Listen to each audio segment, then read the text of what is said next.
அஜித் ரசிகர்களே ரெடியாக இருங்க. நம்ம எல்லாரும் எதிர்பார்த்த அஃபிஷியலான விடாமுயற்சி திரைப்படத்தோட ரிலீஸ் டேட் அனௌன்ஸ்மெண்ட் வரப்போகிறது.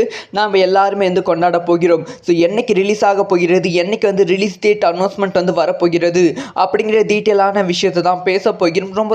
ரொம்பவே முக்கியமான ஒரு வீடியோவாக தான் இருக்க போகிறது. அதாவது என்ன மேட்டர்னு கேட்டிங்கன்னா அஜித் அவர்களோட விடாமுயற்சி திரைப்படம் பொங்கல் பண்டிகைக்கு வெளியாகிறது அப்படிங்கிற ஒரு விஷயத்த சொல்லிட்டாங்க. ஆனால் பொங்கல் பண்டிகைக்கு வெளியாகாமல் தள்ளி போய்விட்டது.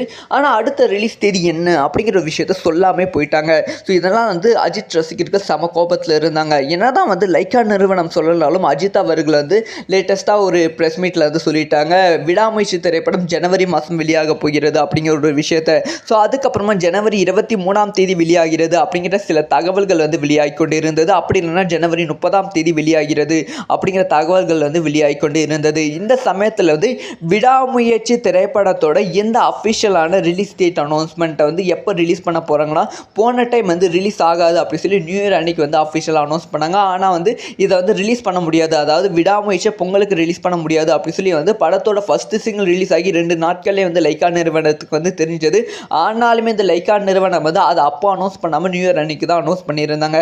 அதே மாதிரி தான் விடாமுயற்சி திரைப்படத்தோட அஃபிஷியலான ரிலீஸ் டேட்டும் செலிப்ரேஷன் டைமில் ரிலீஸ் பண்ண போகிறாங்களாம். ஸோ 4 நாட்கள் பொங்கல் செலிப்ரேஷன் இருக்க போகிறது. இந்த 4 நாட்கள் 15 விடாமுயற்சி திரைப்படத்தோட அஃபிஷியலான ரிலீஸ் டேட்டை அனௌன்ஸ் பண்ண போகிறாங்களாம். ஸோ பொங்கல் செலிப்ரேஷனுக்கு ஒரு பக்காவான ட்ரீட்டையும் அஜித் ரசிகர்களுக்கு லைக்கா நிறுவனம் கொடுக்க போகிறது.